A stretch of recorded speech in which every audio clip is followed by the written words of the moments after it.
ciężko po prostu to ogarnąć,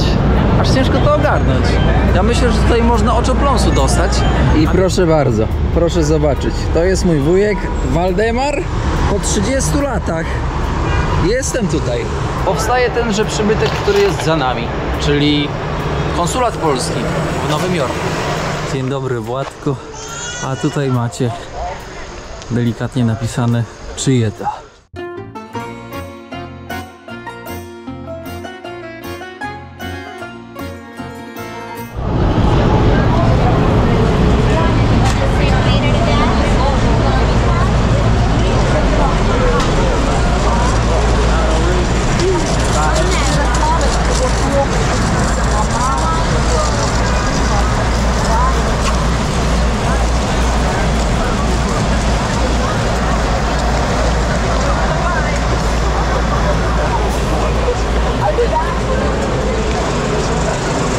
Powiem wam szczerze, że kręcenie vlogów w Nowym Jorku jest proste jak bułka z masłem. Wiecie dlaczego?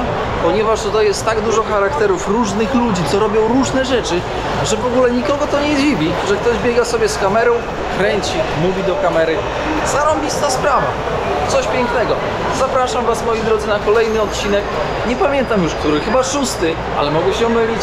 Z Nowego Jorku, z centrum tym razem. Naszym celem dzisiaj będzie zjedzenie, czekajcie, żeby się nie wtarambolił, zjedzenie hot doga w Central Parku. Ale poszukamy też troszkę takich polskich akcentów tutaj w centrum Nowego Jorku. Więc zapraszam, łapeczka, komentarz i podanie odcinka dalej, mile widziane. Zapraszam na odcinek. Gliny i tam też gliny. Ty, jak kogoś znacie, kto mieszka ogólnie w centrum Nowego Jorku, w takim budynku, to ja bym z miłą chęcią się tam zapakował i zobaczę, jak oni tam mieszkają. Te mieszkania muszą być naprawdę wąskie i ciasne. Tak sobie myślę.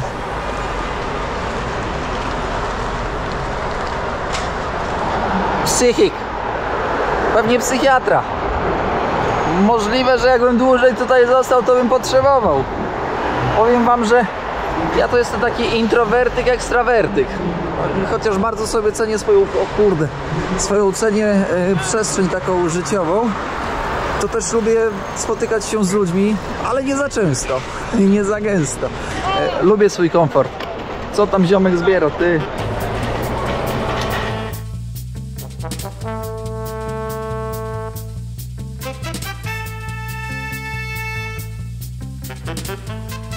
Pomyliłem drogę.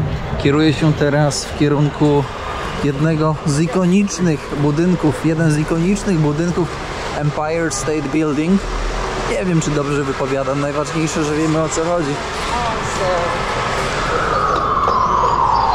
Virgin Hotel poza naszym budżetem, więc tutaj nie rekomenduję.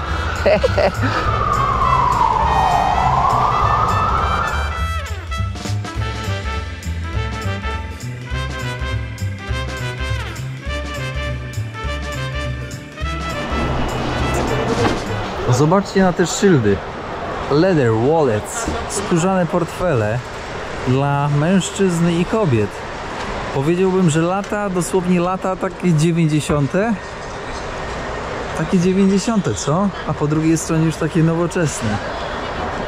Kilka paczek trzeba rozdzielić. Elegancko chłopaki sobie działają. A my musimy, moi drodzy, bo już widzę tą iglicę Empire State Building, to trzeba skręcić gdzieś w lewo. Trzeba się zapakować w jakąś uliczkę. Jak myślicie, z którego roku jest ten budynek? Tutaj na dole jest jakaś galeria dywanów. Shalom Brothers Oriental Rug Gallery, czyli orientalne dywany. No ale takie orientalne, no żydowskie, no bo to Shalom. To nic innego jak żydowskie. Ale nic z tym złego przecież.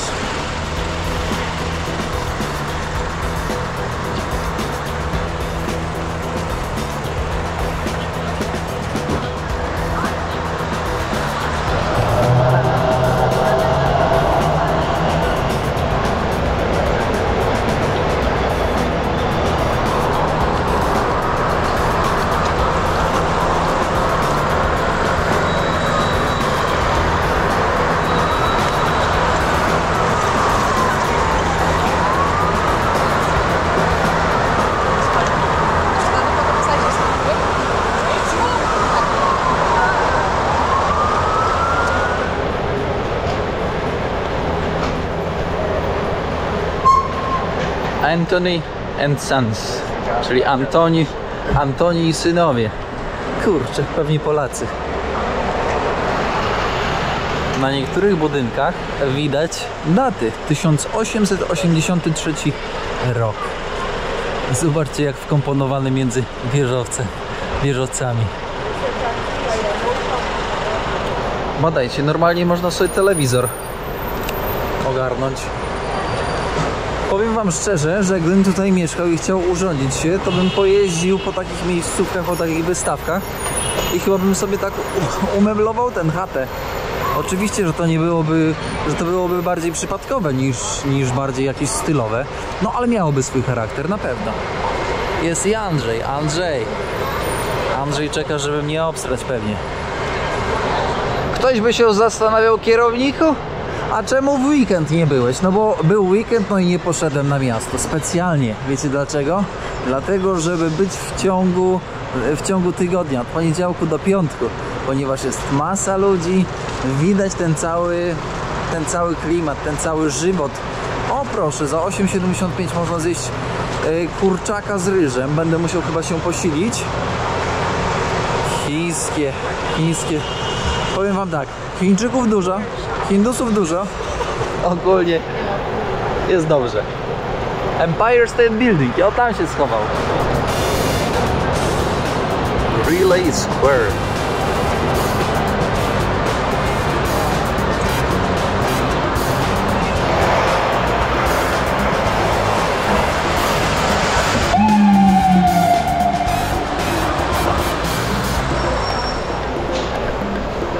Odnaleziony Empire State Building. Czyli moi drodzy, już wam mówię, bo to jest, przyszedłem tutaj specjalnie, ponieważ to jest kosmicznie szybko wybudowany wieżowiec i rozpoczęto budowę 17 marca 1930 roku, a zakończono dosłownie po 410 dniach, czyli 1 maja 1931 roku. Robi wrażenie jak na tamten czas. Przez ponad 40 lat tenże budynek był najwyższym budynkiem, 443 metry. W 1933 King Konga tutaj kręcono. Ogólnie, przepraszam, bardzo dużo tutaj filmów było kręconych, ponieważ no, jest to ikona Nowego Jorku, ale można zadrzeć nosa. Ze mną to wy pozwiedzacie. Budynek ogólnie przeszedł termomodernizację. No i ma 102 piętra. Ja pierdzielę, aż mnie kark boli od tego, żeby zadzierać w ogóle głowę. No i co więcej, z 80 parę wind ma. Więc to jest naprawdę, w Stanach wszystko musi być duże, wysokie i musi być tego po prostu no przesyt.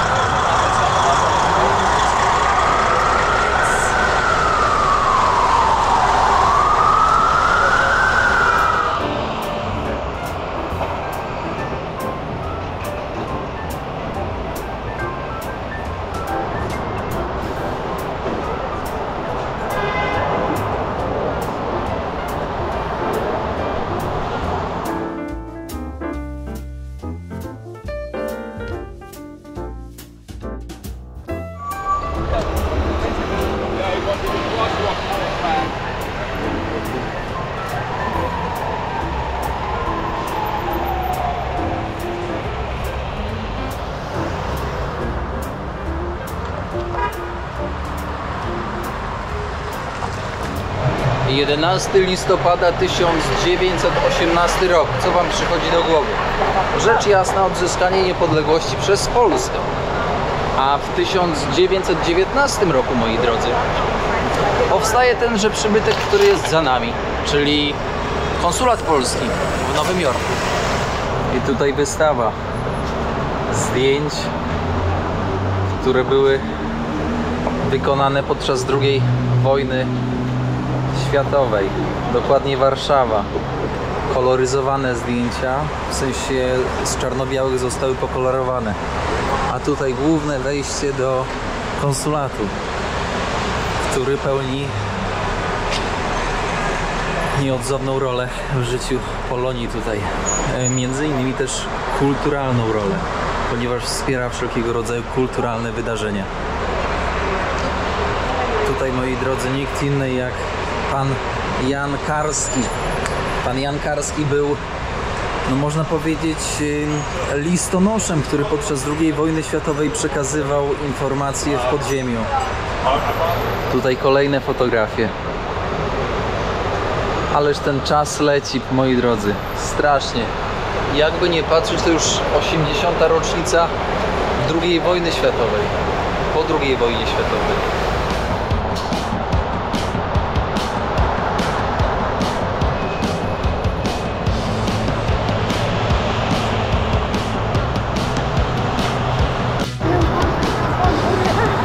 Prawie na każdym rogu można czapę za 5 dolców kupić.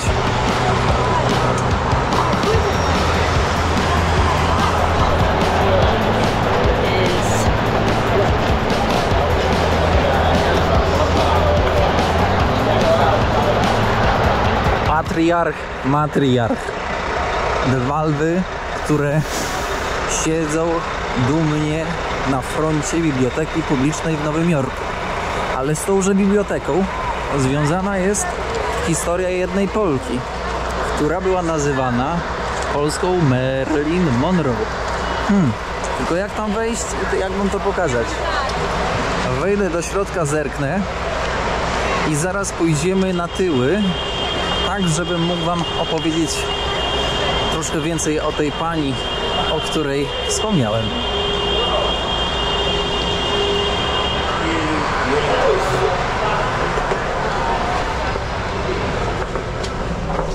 Proszę zobaczyć na to.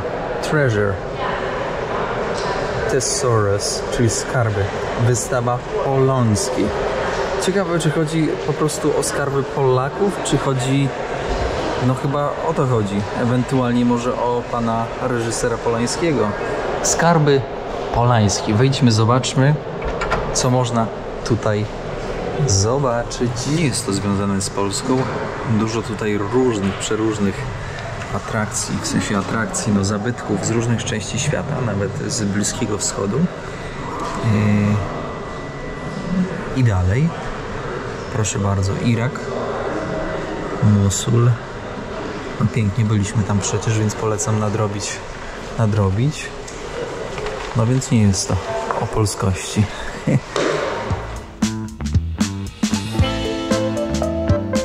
A tutaj biurko Charlesa Dickensa, który napisał między innymi Great Expectation, i tą książkę miałem okazję przeczytać właśnie w Pakistanie, bo kupiłem sobie na ulicy akurat, więc mam dobre wspomnienia. Wbiłem tam i sam nawet nie wiem, dlaczego tam wbiłem, ale jak wbiłem, to popatrzyłem i zobaczyłem i spoko. Ale idziemy do tego parku, który jest na tyłach. On jest najważniejszy.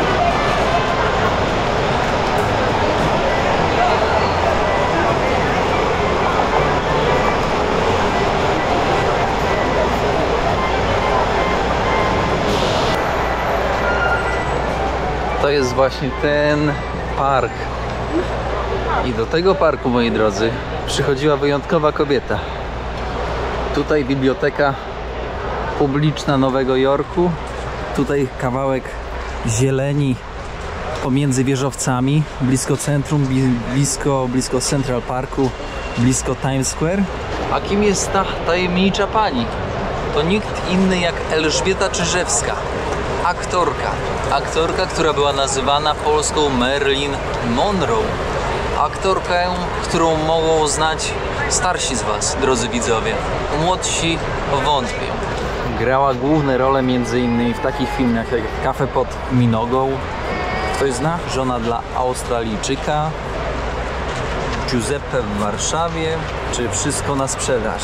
W 1968 roku pani Elżbieta musiała wyjechać do Stanów, uciekać za mężem, ponieważ jej mąż, Amerykanin, amerykański dziennikarz, pisał otwarcie o tym, co dzieje się w Polsce, w perelowskiej Polsce, a tym samym uraził pana Gomułkę.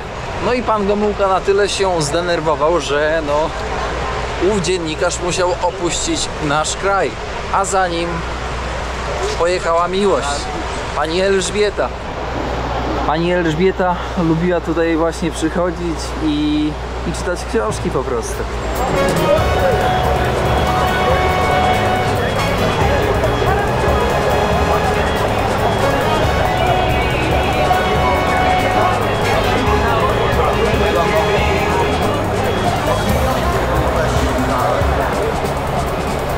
Obserwując coraz większe natężenie billboardów, możecie się domyślić, że zbliżamy się do Times Square. I zaraz wam powiem, jak ciekawy wpływ Times Square ma na kreowanie światopoglądu, kultury i ogólnie innych rzeczy.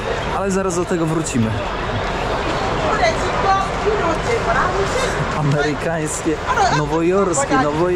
nowojorskie ulice tętnią życiem. Niesamowita energia się tutaj przecina.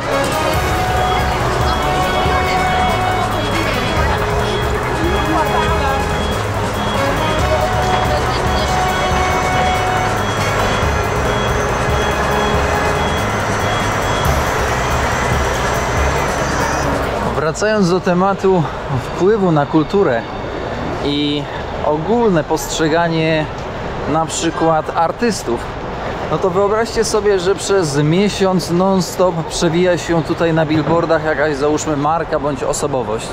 I w ten prosty sposób można wykreować jakąś gwiazdę. W sensie, no, tak się kreuje gwiazdy.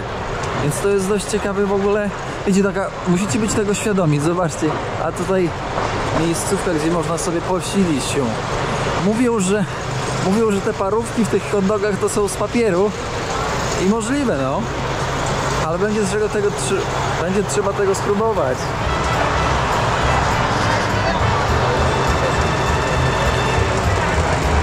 Hard Rock Cafe. Prawie jak złote tarasy.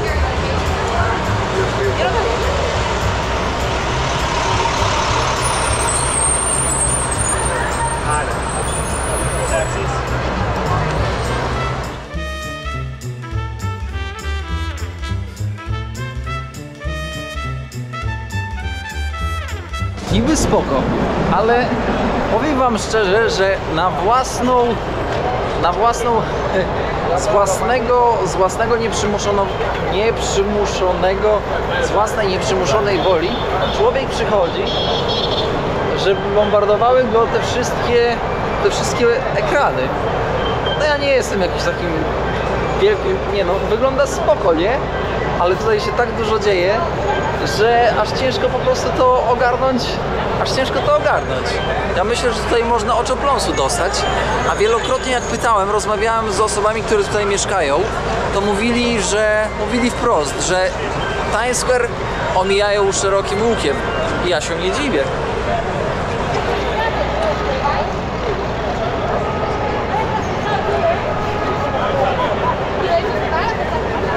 Skupić się na jakiejś marce to jest po prostu niemożliwe wręcz.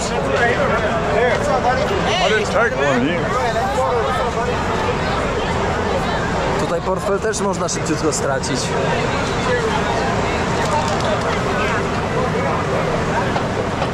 To właśnie jest centrum,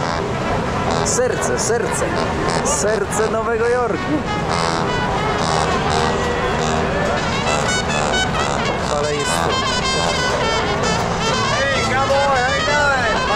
Hello, bro.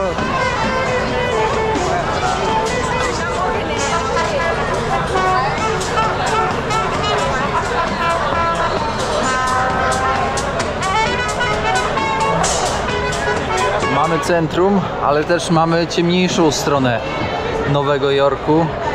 No i trzeba o niej powiedzieć. Kidnapped oznacza porwany. I tak, mamy ludzi z Izraela. Samych z Izraela. O co chodzi? Z Tanzanii, ze Sri Lanki. Tutaj Izrael, Argentyna. Powiedzcie mi w komentarzach, czy to nie jest szalone? Proszę, dajcie znać. A ile to energii trzeba, żeby to zasilić? Mogliby to przeznaczyć na podróże.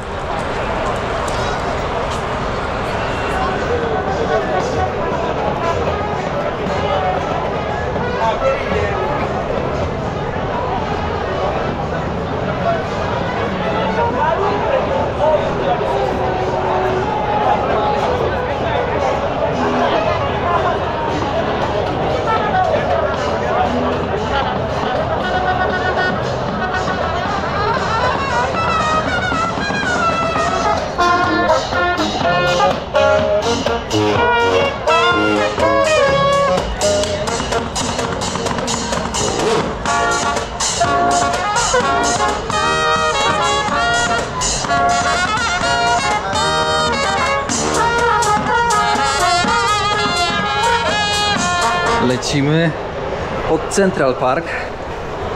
Dzień się już pomalutku kończy, ale chcę wam jeszcze coś pokazać.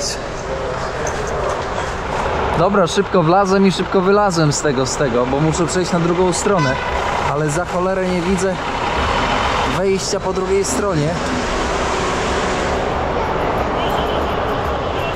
Pełna obserwacja. Tutaj dziwnych rzeczy nie ma. Wolne od dziwnych rzeczy. Kolega się spakował na grubo.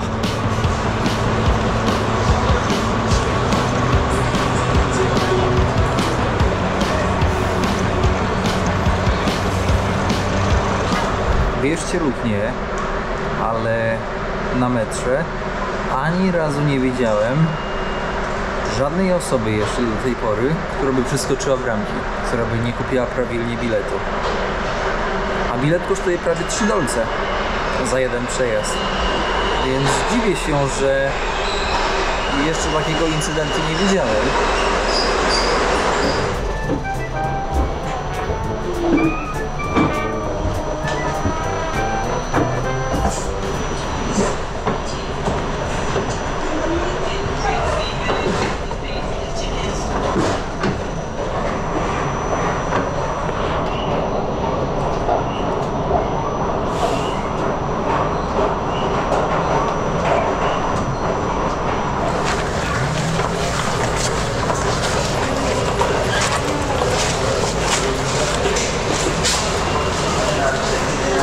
Jeszcze kawałek musimy przejechać w stronę Central Parku, zanim zrobi się ciemno.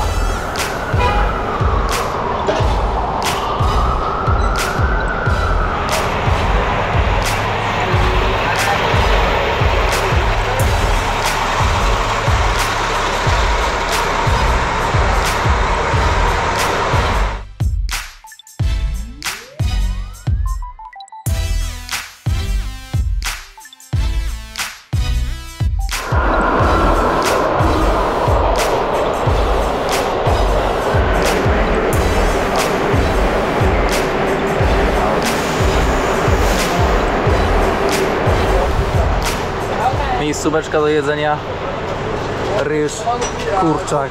Zaraz tutaj z ziomeczkami sobie zjemy. Znaczy ja będę jeść, bo chłopaki przygotowywują, więc wiecie jak jest. Greckie frytki, $7. Chicken wings, skrzydełka, $8. Kanapka, $7. Grecka sałatka, $11. Z dodatkiem mięsa, $14. Kurde. Khalid, yeah, looks cool. I'm so hungry, bro. Zobaczmy, co tu mamy. Proszę bardzo. Kolega z Grecji odwalił nam jedzonko eleganckie. Proszę. Majonez to jest życie.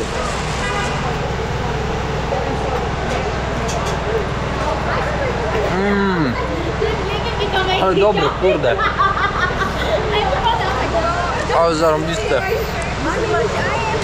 Naprawdę, powiem wam, że pychota.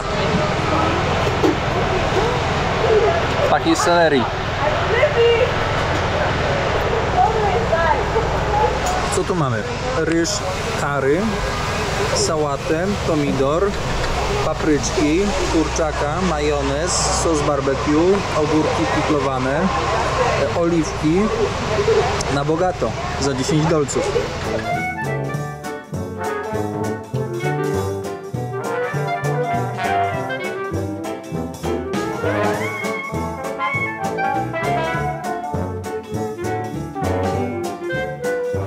André Lourdes.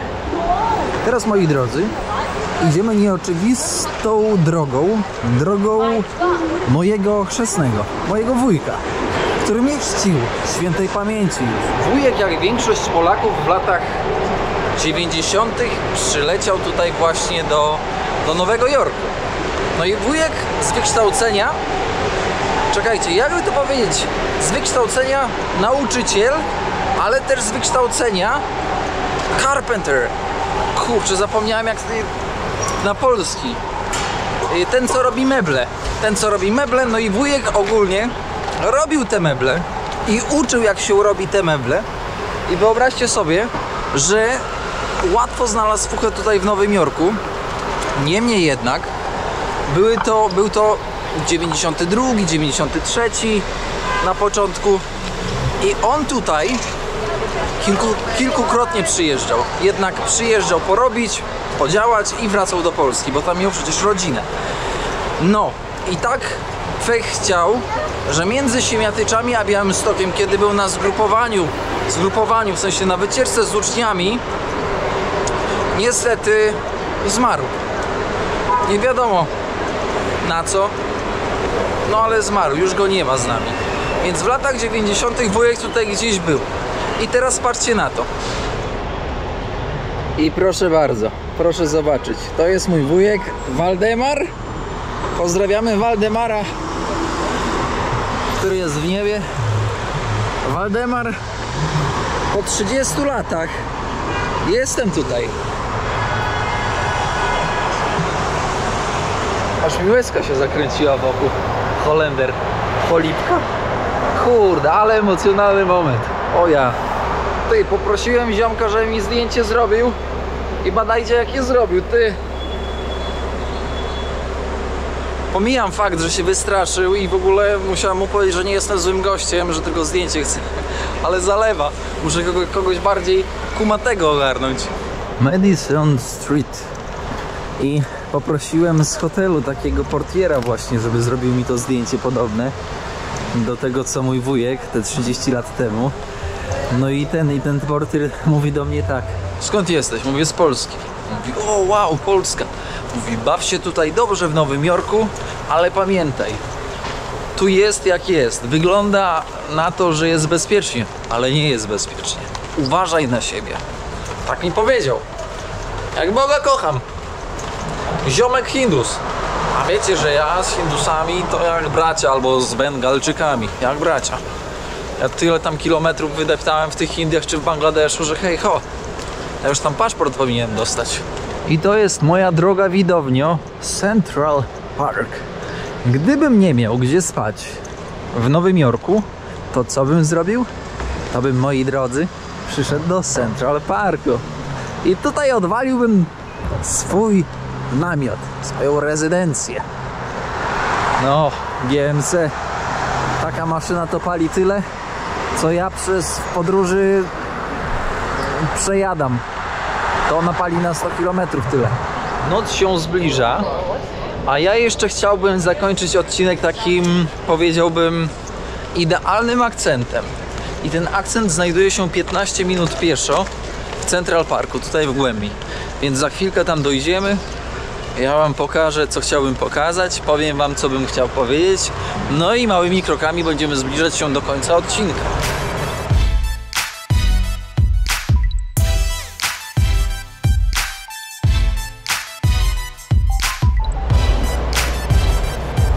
Ludzie sobie chillują, z pieskami chodzą. Przyznam szczerze też, że te psy są małe, w sensie nie są agresywne. A to jest dość ciekawe, że mają tak dużo bodźców wokół, a w żadnym wypadku nie czuję, żeby Czarina, na przykład tak ta, chciała mi pogryźć sonnęła. To miejsce jest po prostu magia. Magia. Tak sobie je wyobrażałem. Central Park w sercu Nowego Jorku. Tak właśnie gdzieś tak z tyłu głowy miałem, tak jak myśląc w ogóle o tym miejscu, tak sobie je wyobrażałem, moi drodzy. To jest normalnie, powiem wam, ostoja spokoju pomiędzy tym całym pędem, który występuje w mieście. Podoba mnie się tutaj.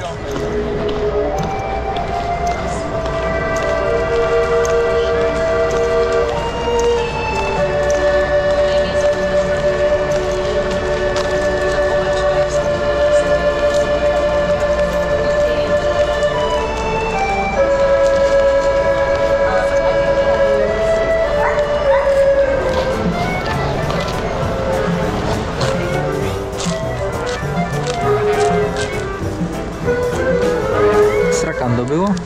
Było. Jaki szczęśliwy. No i niewolnik podnosi.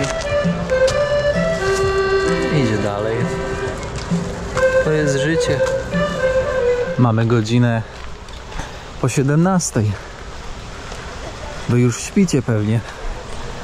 Jak u mnie jest jasno.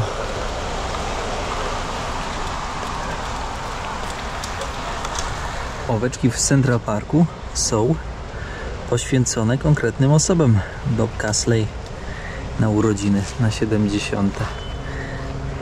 Leo Fennelly. I w ten sposób pewnie finansują te ławeczki. I to jest zarąbista sprawa. Każdy z fundatorów ma swoją ławkę, park ma ławkę. A ludzie, którzy nie są fundatorami, też mają ławkę. Więc wszyscy wygrywają. I co, uważacie, że tutaj namiotu nie można by było postawić? Ja wam mówię z kierowniczego punktu widzenia, że tutaj nawet można by było postawić, wręcz trzeba by było postawić i można by było się elegancko ukryć tym namiotem. Więc to jest do zrobienia. To jest najciekawsze w Central Parku w Nowym Jorku. Pomnik naszego ziomka, który nazywa się Władysław Jagiełło. Dzień dobry, Władku. A tutaj macie delikatnie napisane, czyje to. Rzeźba wykuta z brązu przez Kazimierza Ostrowskiego, upamiętniająca 500-lecie wygrania bitwy pod Grunwaldem. Elegancko. Władysław, dobra robota. Władek poprowadził wojska polsko-litewskie ku zwycięstwu. I teraz pojawia się kluczowe pytanie. Kierowniku, co rzeźba Władysława Jagiełły z brązu robi tutaj w Central Parku w Nowym Jorku? Już szybka odpowiedź.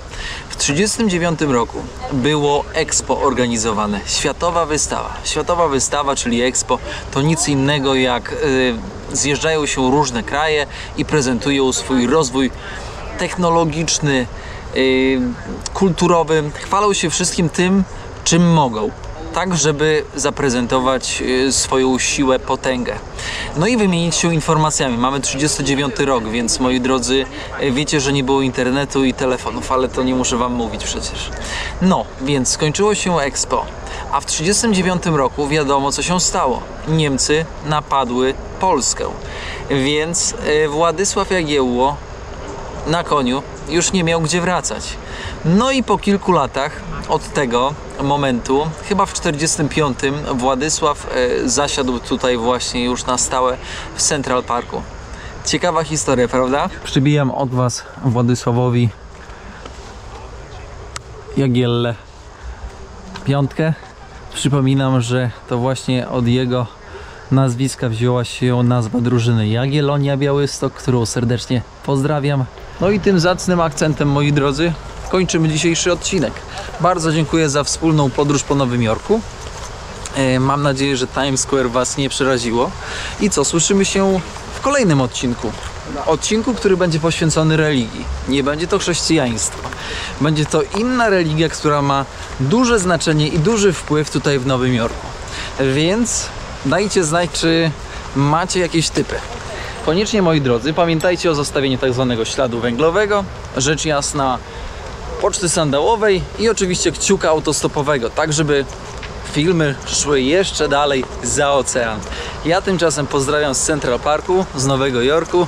Trzymam się dobrze, jestem zmęczony, czuję w nogach, powiem wam, że robienie tych filmów wymaga naprawdę dużego poświęcenia fizycznego. Pozdrawiam serdecznie i wracam do mojego ziomka, żeby sobie pić i odpoczywać. Pić herbatkę i odpoczywać. Wszystkiego dobrego, trzymajcie się, kłaniam się niziutko.